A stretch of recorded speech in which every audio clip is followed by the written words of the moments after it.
Hello everyone, welcome back to our next exam. तो कैसे आप सब? मैं उम्मीद करता हूँ आप सब बढ़िया होंगे। मेरी तरफ से आप सभी को प्यार भरा नमस्कार। काफ़ी बच्चों की डिमांड आ रही थी कि सर बताइए हमें साइकोलॉजी का क्या क्वेश्चंस पूछे जाते हैं एचपी टैट में। तो आज हम देखेंगे कि एचपी टैट में चाहे आपकी स्ट्रीम मेडिकल हो, नॉन मेडिकल हो, आर्ट्स हो, जेबीटी हो, हम देखेंगे कि कौन कौन से क्वेश्चंस किस किस टॉपिक से पूछे जाते हैं। अंत तक ज़रूर बने रहें क्योंकि मैं आपको कुछ ऐसा बताऊंगा जिसमें आप प्रीवियस ईयर के क्वेश्चंस जो हैं उनके एमसीक्यू बेस्ड आपके जो क्विज़ वगैरह होंगे या मॉक टेस्ट फ्री में आपको कैसे मिलेंगे वो सारी चीज़ें आपको बताई जाएंगी। तो सबसे पहले करें शुरुआत। तो सबसे पहले आप सभी को तो पता होना साइकोलॉजी के बारे में तो पता होना चाहिए कहाँ से वर्ड आया है, यानी मनोविज्ञान क्या क्या चीज़ें, कौन कौन से जो भी अलग अलग लोग जुड़े हैं उन्होंने क्या क्या बोला था उसमें। उसके बाद इसमें हम देखेंगे कि स्ट्रक्चरलिज्म आ गया, फिर आपका फंक्शनलिज्म यानी आपको मैं हिंदी में नहीं बता रहा हूँ, जैसे संरचनावाद हो गया, प्रकार्यवाद हो गया, वो सारी चीज़ें यही आ गई। उसके बाद साइको एनालिसिस हो गया, बिहेवियरिज्म हो गया, वो सारी साइकोलॉजी में आएगी। सबसे आगे जो मेन आएगा वो आएगा आपका ग्रोथ एंड डेवलपमेंट। इससे क्वेश्चन हर बार आपको एचपी टेट में पूछा जाता है। ग्रोथ एंड डेवलपमेंट में आप क्या पढ़ेंगे? जो स्टेजेस होंगे, स्टेजेस ऑफ डेवलपमेंट हो गए, फिर उसके बाद फैक्टर्स आ गए, factors affecting growth and development, वो सारी चीज़ें आ गई। अर्ली चाइल्डहुड के बारे में अगर बात होगी तो अर्ली चाइल्डहुड, लेटर चाइल्डहुड, वो सारी चीज़ें आप ग्रोथ एंड डेवलपमेंट में देखेंगे। उसके बाद अगली चीज़, यहाँ पर कुछ ये ज़्यादा चल पड़ा, अगली चीज़ के बारे में बात करेंगे। तो ये वृद्धि और विकास तो चीज़ें आ गई। अगला आ जाएगा आपका साइको सोशल डेवलपमेंट। तो साइको सोशल डेवलपमेंट में ही आपका साइको सोशल डेवलपमेंट किसने दिया है? एरिक एरिक्सन ने दिया है। मनोसामाजिक सिद्धांत, जो आपके 8 जो स्टेजेस होती हैं क्या होंगी वो, तो वो सारी आप साइको सोशल डेवलपमेंट में पढ़ लेंगे। उसके बाद अब एरिक एरिक्सन जी आए हैं तो सिगमंड फ्रॉइड भी आएंगे आपके। तो साइको सेक्सुअल आपका थ्योरी ऑफ डेवलपमेंट, वो सारी चीज़ें 5 चीजेस क्या क्या होती हैं। तो डेवलपमेंट में ही, ग्रोथ एंड डेवलपमेंट में ही आगे जाके थ्योरीज के इन्होंने क्या क्या थ्योरीज दी हैं, उनमें क्या चीज़ें आई हैं, वो सारी आप यहाँ पे देखेंगे। चलिए अगले पेज पर चलते हैं, ये थोड़ा सा उसमें हो गया। फिर अगर आगे मैं लैंग्वेज की बात करूँ तो लैंग्वेज में जो आपके लेव बाइगॉस्की थे, स्पेलिंग्स का थोड़ा देखेंगे, आगे पीछे हो सकते हैं। तो उन्होंने लैंग्वेज के बारे में क्या बताया था, या फिर 3 जो टर्म्स थी, 3 जो फॉर्म्स थे, जोन प्रॉक्सिमल, वो सारी चीज़ें आप लैंग्वेज में पढ़ेंगे। उसके बाद सबसे इंपॉर्टेंट जो हर बार यहाँ से क्वेश्चन पूछा जाता है वो है इंटेलिजेंस। आपका इंटेलिजेंस में आपकी क्या क्या चीज़ें आ जाएंगी? आपका आईक्यू टेबल आ गया, फॉर एग्जांपल आईक्यू टेबल आ गया। आईक्यू टेबल के बाद जो थ्योरीज हैं, थ्योरीज ऑफ इंटेलिजेंस, जो हमारे पुराने विद्यार्थी हैं या फिर जिन्होंने पहले भी टैट दिया है, किसी दुर्भाग्यवश उनका टैट क्लियर नहीं हुआ है, उन सभी को पता होगा बेटा, या फिर आप पीछे स्टडीज़ करते हैं तो थ्योरीज ऑफ इंटेलिजेंस क्या क्या आती हैं। जैसे यूनिफैक्टर हो गई आपकी, टू फैक्टर आ गई, ग्रुप फैक्टर आ गई, वो सारी चीज़ें, multiple group factor, multiple intelligence. तो वहाँ से एक क्वेश्चन ज़रूर आपको पूछा जाता है, हर पेपर में पूछा जाता है कि यूनिफैक्टर्स के साथ कौन जुड़े थे या टू फैक्टर के साथ कौन जुड़े थे। तो वो सारी आपकी थ्योरीज ऑफ इंटेलिजेंस में आपसे पूछा जाता है। तो ये सारी चीज़ें आ गई। उसके बाद इंपॉर्टेंट आ जाता है आपका टीचिंग मेथड। टीचिंग मेथड में आपके स्टोरी टेलिंग चीज़ें क्या हो गई, या फिर टेक्स्ट बुक आ गया, ठीक है, लेक्चर्स आ गए, डेमोन्स्ट्रेशंस आ गए। तो ये आपका टीचिंग मेथड में आ जाता है, तो वो आपको पढ़ना पड़ेगा। टीचिंग मेथड से इंटेलिजेंस से जुड़ता हुआ एक और टॉपिक इंटेलिजेंस टेस्ट आपसे पूछे जाते हैं। इंटेलिजेंस टेस्ट के साथ आपके पर्सनैलिटी टेस्ट यहाँ पर आपसे पूछे जाते हैं। ठीक है जी। तो अगर मैं टीचिंग मेथड की बात हो गई, इंटेलिजेंस टेस्ट हो गए, जैसे इंटेलिजेंस टेस्ट में आपके वर्बल आ गए, इंडिविजुअल टेस्ट आ गए, नॉन वर्बल आ गए, ठीक है, वर्बल ग्रुप और नॉन वर्बल ग्रुप, तो ये सारी चीज़ें आपके इंटेलिजेंस टेस्ट में पूछी जाएंगी। पर्सनैलिटी टेस्ट में आपके अलग अलग रोशा इंक ब्लॉक टेस्ट हो गया, फिर वर्ड चिल्ड्रन, तो ये सारी चीज़ें, आइजैक किसके साथ जुड़े थे, तो वो सारी चीज़ें आपके पर्सनैलिटी। तो इंटेलिजेंस और पर्सनैलिटी से भी एक क्वेश्चन आपको देखने को मिलता है। चलिए पर्सनैलिटी पर पहुंच गए, आगे एक क्वेश्चन आता है आपका लर्निंग डिसेबिलिटीज़ से। लर्निंग डिसेबिलिटीज़ से जो एलेक्सिया, डिसलेक्सिया, वो सारी चीज़ें आपने पढ़ी हैं।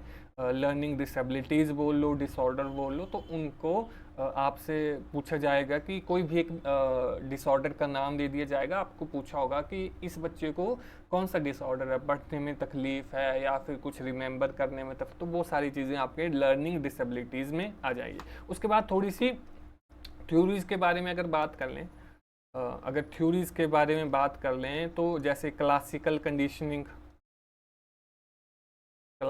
कंडीशनिंग सभी को पता होगा, पेवलोव भाई साहब, फिर ऑपरेंड कंडीशनिंग, ये भी स्किनर द्वारा, ट्रायल एंड एरर। वैसे तो मैं बता दे रहा हूँ कि ये इसने दी थी, लेकिन इसके बीच में से भी क्वेश्चंस पूछे जाते हैं, ठीक है।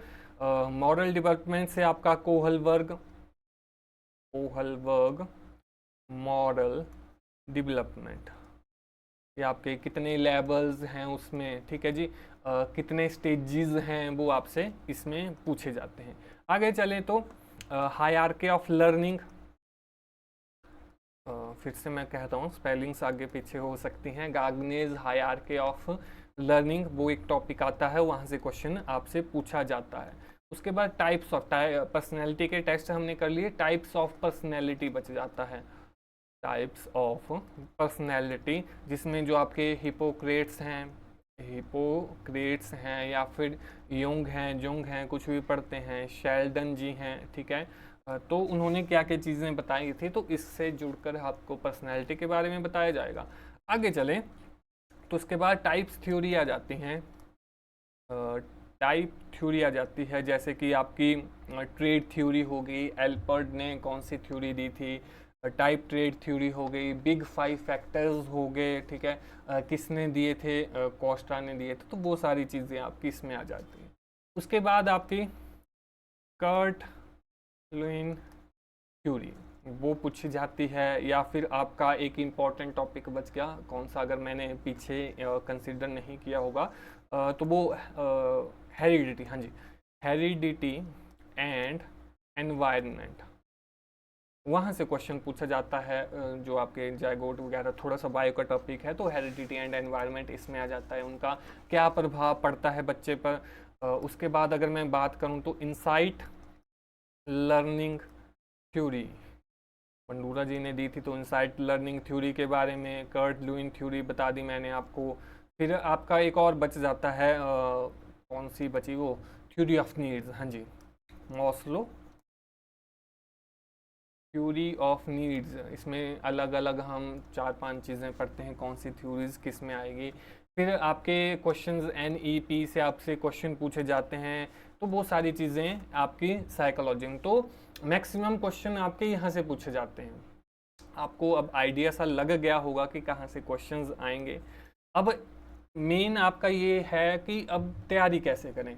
तो इसके लिए आप सभी को वैसे तो पता होगा, क्योंकि आप हमारे साथ जुड़े हैं, तो हमारे अलग अलग बैचेस जो हैं वो उनमें आप एनरोल हो सकते हैं। ये हमारे बैचेस हैं, जैसे सूर्य बैच है आर्ट्स के लिए, चलो यहाँ बता देते हैं, ये देखिए, ये हमारे बैचेस चले हुए हैं। प्रकृति फाउंडेशन बैच है, अगर टैट के लिए स्पेसिफिकली देखा जाए तो आर्ट्स के लिए बैच लगा है। फिर आपका नॉन मेडिकल के लिए बैचेस हैं, प्रगति के लिए बैच है, JVT टैट, हाँ जी। साइकोलॉजी आपने अलग से पढ़नी होगी, तो उसके लिए भी बैचेस हमारे पास अवेलेबल हैं, आप एनरोल हो सकते हैं। और चीज़ें बता दें अगर आपको, तो ये देखिए, मैंने आपको पहले बताया था, एक चीज़ बताई थी कि आप कैसे जो पुराने पेपर हैं उनसे प्रैक्टिस कर सकते हैं, या बाकी मॉक टेस्ट उनसे प्रैक्टिस कर सकते हैं। तो ये देखिए, हमारी एप्लीकेशन, सबसे पहले जो मुद्दे की बात है वो कर लीजिए। ऑल नेक्स्ट एग्ज़ाम आप प्ले स्टोर से ज़रूर डाउनलोड कर लें। प्ले स्टोर से आपने डाउनलोड कर ली, उसके बाद उसको में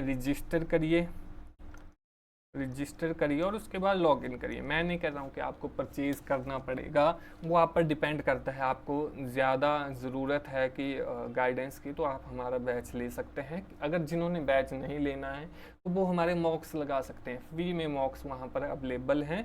तो देखिए ये बता दिया मैंने आपको। देखिए जैसे जून 2023 आर्ट्स का 30 क्वेश्चन 30 मार्क्स 30 मिनट, नवंबर नॉन मेडिकल, नवंबर आर्ट्स, जून आर्ट्स 2024, नवंबर आर्ट्स 2024, तो ऐसे करके 2021 से लेकर 2025 तक हमारे पास सारे पुराने जितने भी पेपर आए हैं तो वो सारे आप वहाँ पर लगा सकते हैं। आप अपने आप को इवेल्युएट कर सकते हैं सिलेबस के बाद। और जैसा कि मैंने बताया, अगर आप परचेज़ करना चाहते हैं कोई भी बैच तो यहाँ से परचेज़ कर सकते हैं। तो आज की क्लास में इतना ही। मैं उम्मीद करता हूँ कि आपको सिलेबस के बारे में पता लग गया होगा। हाँ, मैं ये ज़रूर बाद में ऐड करना चाहूँगा कि पूरे साइकोलॉजी में ऐसा नहीं है कि जितना ये है वहीं से ही क्वेश्चंस आपके आएंगे, और क्वेश्चंस भी पूछे जाएंगे। उसके लिए आप हमारे साथ ज़रूर बने रहें। थोड़े दिनों में हमारे लाइव क्लासेस स्टार्ट हो जाएंगी, जिसमें अलग अलग बुक से अलग अलग प्रीवियस क्वेश्चंस सभी का सेट बनाया जाएगा यूनिट वाइज। जैसे पहला हमने साइकोलॉजी के बारे में पढ़ा, दूसरा हमने टाइप्स, और अगला हमने, तो वैसे थ्योरीज आपके अलग अलग आपकी लाइव क्लासेस चलेंगी। एंड तक ज़रूर बने रहें। हम एक लाइव क्लास में हो सकता है 50 क्वेश्चन 60 क्वेश्चन डिस्कस करेंगे सिर्फ एक पर्टिकुलर टॉपिक के साथ। तो वो क्लासेस भी आपकी, तो हमारे साथ जुड़ें, सब्सक्राइब करें चैनल को। अगर आपको कोई दिक्कत है तो कमेंट बॉक्स में कमेंट करें। आपकी क्वेरीज को ज़रूर, आपकी क्वेरीज जो भी होंगी उनको जो भी हल निकलेगा वो साथ में निकालें। चलिए आज की क्लास में इतना ही। मैं ज़्यादा क्लास को ना खींचता हुआ उम्मीद करता हूँ कि आपने चैनल को सब्सक्राइब कर दिया होगा, वीडियो को लाइक कर दिया होगा। मिलेंगे आपसे लाइव सेशन में, तब तक के लिए इजाज़त दीजिए। This is Gaurav Sharma signing off. जय हिंद, वंदे मातरम।